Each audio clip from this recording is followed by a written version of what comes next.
Bulletin का आगाज करें और सबसे पहले आपको बताएं कि वज़ीर-ए-आज़म शहबाज शरीफ का किर्गिस्तान में पाकिस्तान के सफीर हसन अली ज़ैगम से टेलीफोनिक रब्ता हुआ है।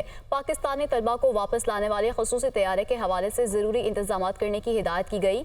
खसूसी तैयारा आज शाम बिश्केक रवाना होगा। रात को 130 पाकिस्तानी तलबा को लेकर पाकिस्तान पहुंचेगा, जबकि वज़ीर-ए-आज़म की हिदायत पर खसूसी तैयारे के तमाम तर अखराजात हुकूमत पाकिस्तान अदा करेगी। किर्गिस्तान में मौजूद पाकिस्तानी तलबा और उनके ख़ानदानों के साथ राब्ते में रहा हूँ। वज़ीर-ए-आज़म की जानिब से कहा गया है कि ज़ख्मी पाकिस्तानी तलबा को तरजीही बुनियादों पर पाकिस्तान लाया जाएगा। वज़ीर-ए-आज़म शहबाज शरीफ का किर्गिस्तान में पाकिस्तान के सफीर हसन अली ज़ैगम से ये टेलीफोनिक रब्ता हुआ है। पाकिस्तानी तलबा को वापस लाने वाले खसूसी तैयारे के हवाले से ज़रूरी इंतजाम करने की हिदायत की गई।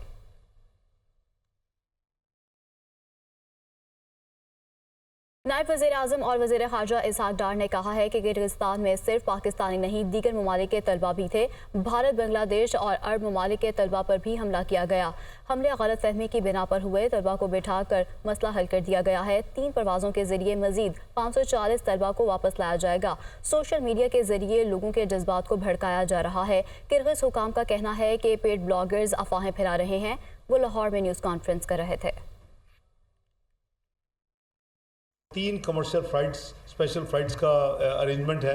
इसके ज़रिए करीबन 540 स्टूडेंट जो हैं वो आ सकेंगे। जो किर्गिस्तान के कुछ स्टूडेंट थे, एक शुनीद ये है कि ये कंफर्म नहीं हो सका कि चंद दिन पहले उनके ऊपर कोई फॉरेन स्टूडेंट्स ने को अटैक किया। ये सिर्फ पाकिस्तानियों के ख़िलाफ़ नहीं था, इसमें इंडियन स्टूडेंट्स भी थे, इसमें बांग्लादेशी स्टूडेंट भी थे, इसमें अरब स्टूडेंट्स भी थे और ऑब्वियसली हमारे पाकिस्तानी बच्चे और बच्चियां भी थीं। स्टूडेंट्स के साथ हमने बिठाया है और वो बड़े अच्छे माहौल में उनकी बातचीत हुई है। ये बेसिकली को मिसअंडरस्टैंडिंग की बिना पे ये एक हुआ है। सोशल मीडिया स्पॉन्सर्ड के ज़रिए हेट क्रिएट की जाए, लोगों को यानी उकसाया जाए।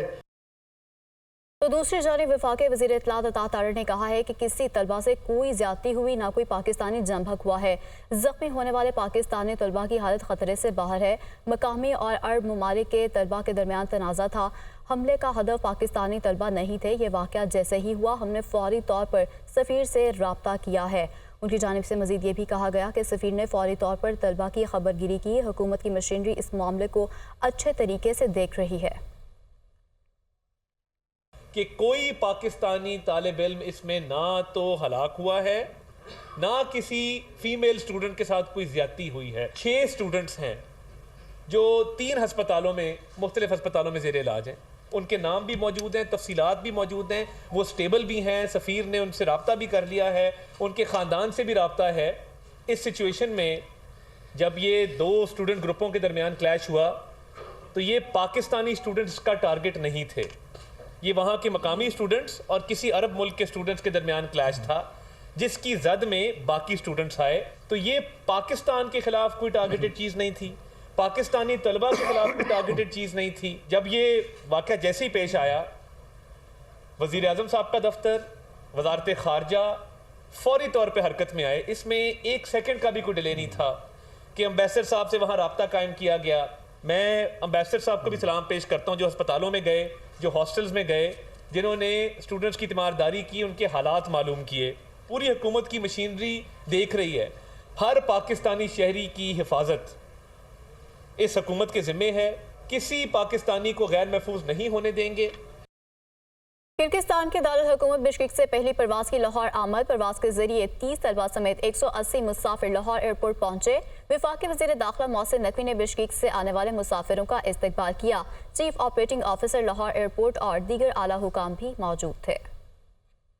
बिश्केक में फंसे 140 पाकिस्तानी तुलबा रात को निजी परवाज के जरिए लाहौर पहुंचे। वफाकी वज़ीर दाखिला मोहसिन नकवी ने पाकिस्तानी तुलबा का इस्तकबाल किया। तुलबा ने मुलाकात के दौरान हॉस्टल्स में हमलों के हवाले से वफाकी वज़ीर दाखिला को आगाह किया। स्टूडेंट्स ने बताया कि वहाँ पर 10,000 के करीब तुलबा और तालिबात फंसे हुए हैं। वहाँ पर हालात बहुत खराब हैं। फ्लैट्स में आकर तशद्दुद का निशाना बनाया जा रहा है। स्टूडेंट्स की जो पाकिस्तानी स्टूडेंट हैं उनकी तादाद 10,000 है। खिड़कियाँ तोड़ी, हॉस्टल का नुकसान किया, हॉस्टल में घुसे, दरवाजे तोड़े, स्टूडेंट्स को मारा। फ्लैट्स में आके ढूंढ के जो लोग वहाँ पे बच्चे रहते हैं, चाहे वर्कर हैं चाहे इंटरनेशनल स्टूडेंट्स हैं, वो किसी को नहीं छोड़ रहे हैं, वहाँ पे वो सबको मार रहे हैं। वफाकी वज़ीर दाखिला मोहसिन नकवी ने लाहौर एयरपोर्ट पर तलबा से बिश्कीक में पेश आने वाले अफसोसनाक वाक़े के बारे में मालूमात भी ली। बोले दीगर शहरों में ताल्लुक रखने वाले तलबा को ट्रांसपोर्ट की सहूलियात दी जाएंगी। वज़ीर आज़म ने पाकिस्तानी तलबा के तहफ़्फ़ुज़ के लिए तेजी से इक़दाम किए हैं। किर्गिस्तान में मौजूद दीगर तलबा को भी पाकिस्तान वापस लाया जाएगा।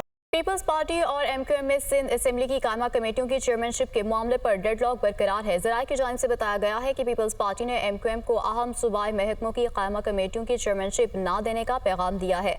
मामला क्या है ये जान लेते हैं मोहम्मद अरशद से। अरशद बताएगा इस बारे। जी बिल्कुल, देखा पीपल्स पार्टी और MQM के दरमियान कायमा कमेटियों की चेयरमैनशिप के मामले पर डेडलॉक बरकरार है। पीपल्स पार्टी ने MQM को अहम सूबाई महकमों की कायमा कमेटियों की चेयरमैनशिप ना देने का पैगाम भी दे दिया है। पीपल्स पार्टी ने सिंध असेंबली की 7 कायमा कमेटी की चेयरमैनशिप MQM को देने का इंदिया दिया है। जराये के मुताबिक पीपल्स पार्टी MQM को स्पोर्ट्स, सकाफत, ज़राअत, समाजी बहबूद की कायमा कमेटी की चेयरमैनशिप देने पर रजामंद है, जबकि दाखिला, बल्दियात, तालीम, ट्रांसपोर्ट की कायमा कमेटियों की चेयरमैनशिप पीपल्स पार्टी अरकान को ही जो है वो दी जाएंगी। पीपल्स पार्टी जराये के मुताबिक सिंध असेंबली में अपोजिशन को वेमेन डेवलपमेंट, एक्साइज, औकाफ की कायमा कमेटियों की चेयरमैनशिप जो है वो MQM के जो है वो हो सकते हैं। जिन सूबाई महकमों में 80% सूबाई बजट मख्तस होता है उनमें से किसी की चेयरमैनशिप भी अपोजिशन को नहीं दी जा रही है। जी ठीक है अरशद, अपडेट कर रहे थे, आपका बहुत शुक्रिया। आगे बढ़ते हुए आपको बताएं कि NA 148 मुल्तान में ज़िमनी इंतखाब के लिए पोलिंग का अमल इस वक्त जारी है। हल्के में 7 उम्मीदवार मद्दे मुकाबिल हैं, जबकि पीपल्स पार्टी के अली कासिम गिलानी और सुन्नी इत्तेहाद काउंसिल के तैमूर अल्ताफ मलिक में कांटेदार मुकाबला मुतवक्के है। इस पर बात करने के लिए हमारे साथ मौजूद है नुमान बाबर। नुमान बताएगा क्या तफसीलात हैं इस बारे? जी बिल्कुल, पहले तो मुल्तान की गर्मी की सूरत हाल बता दूं कि इस वक्त दर्जा हरारत 43 सेंटीग्रेड से तजावुज़ कर गया है, लेकिन इसके बावजूद सियासी दंगल में दिलचस्प, सनसनीखेज और कांटेदार मुकाबला जारी है। 7 उम्मीदवार मैदान में, लेकिन असल मुकाबला जो सुन्नी इत्तेहाद कौंसिल के बैरिस्टर तैमूर हैं उनका है, और उसके साथ साथ अली कासिम गिलानी है जो कि पीपल्स पार्टी के उम्मीदवार हैं। उनके मद्दे मुकाबिल जो है बैरिस्टर तैमूर हैं, और यहाँ पर नून लीग ने अपना कैंडिडेट नहीं दिया। वोटर्स आ रहे हैं, 4,44,000 वोटर्स हैं। वोटर्स आ रहे हैं, अपना हक राय इस्तेमाल कर रहे हैं। इस वक्त जो टर्नआउट की सूरत हाल है वो टर्नआउट 40 से 45% पहुंच चुका है। इस वक्त जिस पोलिंग स्टेशन पर मैं मौजूद हूँ यहाँ पर टोटल 1600 वोट हैं, लेकिन यहाँ पर वोट जो है अब तक जो है 700 से ज़ायद कास्ट हो चुके हैं। इसी हवाले से देखा जाए तो ओवरऑल मजमूई तौर पर टर्नआउट जो है वो 40 से 45% के दरमियान आने का इम्कान है। वोटर्स भी आ रहे हैं। तो हम यहाँ पर जो 275 पोलिंग स्टेशन बनाए गए थे 69 को हसास करार दिया गया था, जहां पर पुलिस की भारी नफरी को तैनात किया गया। 8,000 से ज्यादा पुलिस एहलकार हैं जिनकी यहां पर ड्यूटियां लगाई गई हैं। ओवरऑल अगर पोजीशन देखी जाए तो न सिर्फ पुरअमन तरीके से पोलिंग का अमल जारी